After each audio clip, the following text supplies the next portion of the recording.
Excellency Hakan Fidan, Minister of Foreign Affairs of the Republic of Turkey and the Chair of the 51st Council of Foreign Ministers, Highness Prince Faisal bin Farhan Al Saud, Foreign Minister of Kingdom of Saudi Arabia, Excellency Mr. Tangara, Foreign Minister of the Republic of Gambia, Chair of the Islamic Summit, Your Excellency Megala, Foreign Minister of the Republic of Cameroon, Chair of the 50th Council of Foreign Ministers, Your Excellency Haseen Ibrahim Taha, Secretary General of OIC, Your Highnesses, Excellencies, distinguished guests, brothers and sisters, Assalamu alaikum and very good afternoon.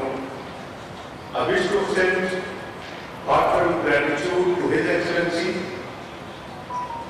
President of the Republic of Turkey, Recep Tayyip Erdogan, His Excellency, Foreign Minister of the Republic of Turkey, Brother Hakan Fidan, and the government and the brotherly people of the Republic of Turkey for their warm welcome and outstanding hospitality in this vibrant city of Istanbul. My heartfelt felicitations to Brother Hakan Fidan on Turkey's assuming the chairmanship of the 51st session of the OIC Council of Foreign Ministers. Let me also express our highest appreciation to the government of the Republic of Cameroon for hosting the last Council of Foreign Ministers and for their leadership during their chairmanship. Pakistan expresses sincere appreciation to His Excellency Haseen Ibrahim Taha, the Secretary General of OIC, and his team for the outstanding work in advancing the OIC objectives for the meticulous preparations for the session. Excellencies, this meeting is taking place at a very crucial time and against the backdrop of unprecedented challenges being faced by the Muslim Ummah. As we speak, millions continue to be subjected to unprecedented suffering in the occupied. Several OIC member states are witnessing blatant armed aggression, long unresolved conflicts and situations of foreign occupation from Palestine to Jammu and Kashmir continue to simmer. Islamophobia, discrimination, and negative stereotyping of Muslims are on the rise.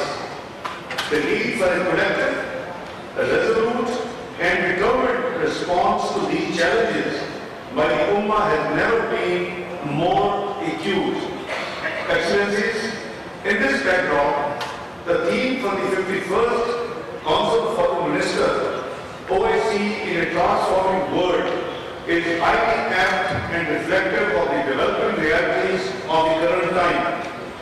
The OIC as a voice of the Ummah has a crucial role to play in streamlining the rapidly evolving and deteriorating global order to the benefit of the Muslim world. Excellencies, it is a matter of great concern that at a time when humanity is embracing high-tech innovation, artificial intelligence, novelty, and modernization, some entities and non-states are still oblivious to basic values of respect for sovereignty, territorial integrity, and the right to self-determination. These tenets are fundamental principles for a progressive, civilized, and cultured society. Technological prowess and military ascendance do not define a transforming world. Real transformation lies in global peace, respect for international law, responsibility, accountability, international cooperation, sharing of best practices, climate justice, gender equity, economic progress, sustainable development, and shared prosperity. These are also the values that OIC stands for. In a truly transformed world, might should not be the right. Intimidation and coercion should not be the rule of the game. acceptance, compassion, cooperation and empathy should define statecraft. We all need to play a part in achieving these ideals, and I am confident that under Turkey's leadership in the upcoming year, the OIC will take serious strides towards these goals. Pakistan remains deeply concerned at the escalating tensions, deepening instability, and humanitarian crisis across the Middle East. What underpins many of these situations is continued impunity with which Israel is undermining peace and stability of the broader region. Excellencies, Israel's genocidal campaign against the Palestinians continues unabated, with over 55,000 Palestinians, mainly women and children, martyred and even a larger number injured in Gaza alone. Millions remain displaced and entire communities and neighborhoods have been reduced to rubble. Life-saving humanitarian aid is being deliberately denied, along with targeting of humanitarian workers. Pakistan, being a non-permanent member of the UN Security Council, co-sponsored a resolution for an immediate ceasefire in Gaza earlier this month, which was unfortunately vetoed. We demand an immediate, unconditional, and permanent ceasefire in Gaza, along with unfettered humanitarian access and accountability for Israeli war crimes. Lasting peace in the region cannot be achieved without allowing Palestinians their inalienable right to self-determination for a vibrant, secure, contiguous, and sovereign state of Palestine based on the pre-1967 borders and with Al-Quds al-Sharif as its capital. Pakistan strongly condemns Israel's unprovoked aggression against the Islamic Republic of Iran in violation of international law and the UN Charter. Israeli aggression poses a great threat to the regional and global peace and security. Israeli aggression against Iran is not an isolated event. It is part of a dangerous and consistent pattern of multilateralism that Israel has been ignoring and militarism that Israel has demonstrated across the Middle East. Israeli aggression represents a dangerous escalation and is a serious threat to peace and stability, not only of the region, but the wider world as well. We can all feel the reverberations of this instability. As a non-permanent member of the UN Security Council, at Iran's request, Pakistan fully supported convening an urgent meeting of the UN Security Council last week to discuss Israeli aggression against Iran. We expressed our full support and solidarity with Iran during the meeting. We have also supported various other initiatives on Iran, including a statement by the foreign ministers of a number of Islamic countries and in SCO and in IAEA. Excellencies, we fully support Iran's inherent right to self-defense under Article 51 of the UN Charter in response to the blatant and unprovoked Israeli aggression. Our region recently witnessed another act of violation of the principles of the UN Charter in the form of unprovoked and unjustified military aggression by India against Pakistan. In response, we have no choice but to exercise our right to self-defense. By the grace of Almighty Allah, we repulsed the outrageous Indian attack, downed 6 of their military jet fighter aircraft, and inflicted heavy damage to several of India's military installations. Unlike India's cowardly attack on our civilians, Pakistan only targeted Indian military installations in response. Excellencies, we are highly grateful to our friends in the OIC for their resolute support to Pakistan in the fight against this unjustified and dangerous Indian aggression. Pakistan is taking all necessary steps to ensure regional stability. However, the provocative and informative statements being made by the Indian leadership as well as India's unilateral and illegal actions, especially its refusal to hold the Indus Water Treaty in abeyance, represent an intent to further destabilize this region. Let me state categorically that Pakistan will not allow, I repeat, Pakistan will not allow India to stop water for other people. It will be treated as an act of war for Pakistan. Excellencies, the unresolved Jammu and Kashmir dispute remains the primary source of conflict in South Asia and a nuclear flashpoint.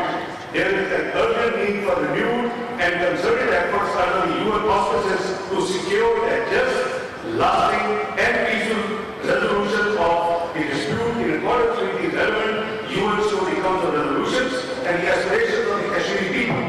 We appreciate the strong, unwavering and consistent support that the OIC has always afforded to our Kashmiri brothers and sisters. In line with the OIC's principal policy of the Jammu and Kashmir dispute, the visit of Secretary General Special Envoy for Jammu and Kashmir to Pakistan and in April this year was another robust manifestation of the OIC support for the issue. We urge the OIC to once again condemn Indian aggression, implement the OIC action plan on Jammu and Kashmir and support a just resolution of the Jammu and Kashmir. Excellencies, Pakistan has made immense sacrifices in the fight against terrorism. Despite this, externally sponsored terrorism continues to inflict human as well as material losses to Pakistan.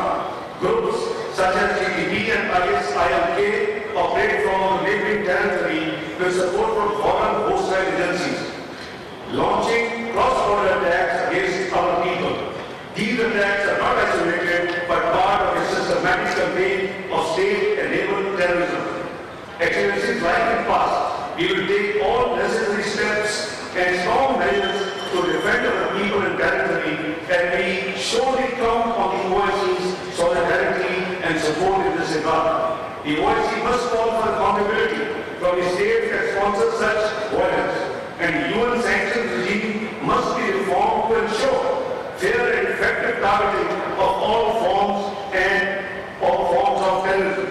Afghanistan remains critical to regional peace. Pakistan seeks continued humanitarian support for Afghanistan and its people, unfreezing of assets and regional connectivity to restore stability. We remain actively engaged with the Afghan Indian government diplomatically and have recently upgraded our diplomatic mission to Kabul to ambassadorial level. We also urge the Afghan Indian government to fulfill its commitments on counter-terrorism and human rights, particularly respect for the rights of women and girls. Excellencies, the alarming rise in Islamophobia is one of the most pressing human rights challenges of our time. Pakistan has remained at the forefront of OIC's efforts to combat Islamophobia. In 2022, Pakistan, on behalf of the OIC, presented to UN General Assembly resolution that would state 15th of March as the International Day to combat Islamophobia. Pakistan also remained a strong proponent for the appointment of the OIC Secretary General Special Envoy on combating Islamophobia. The appointment of Ambassador Mehmet from Turkey was a landmark achievement in our collective efforts in Gambia at the OIC Summit to counter the scourge of Islamophobia. The recent appointment of UN Secretary General's Special Envoy on combating Islamophobia is yet another welcome step in this regard. We welcome him to our meeting today and assure him of our full support and cooperation. The promotion of the interests of Islamic Ummah is the cornerstone of Pakistan's foreign policy. I repeat, the promotion of interests of the Islamic Ummah is the cornerstone of Pakistan's foreign policy. As a non-permanent member of the UN Security Council for the term of 2025 and 2026, Pakistan will continue to seek an enhanced role of the OIC on matters related to international peace and security. As part of these efforts, under Pakistan's presidency of the Security Council next month, we will convene a dedicated briefing to strengthen institutional cooperation between the UN Security Council and the OIC. Pakistan will also explore ways through which OIC can support broader UN peacekeeping and peace-building efforts. On the important issue of UN Security Council reform, the OIC member states must continue to call for adequate representation of the Muslim Ummah in any category of an expanded UN Security Council in line with the OIC's long-held position. Excellency, finally, the challenges which we face are formidable, but our collective strength is even greater. Let us reaffirm our solidarity, deepen our cooperation, and act with unity and resolve to uphold the dignity, the rights, and aspirations of our peoples and Ummah. I thank you all.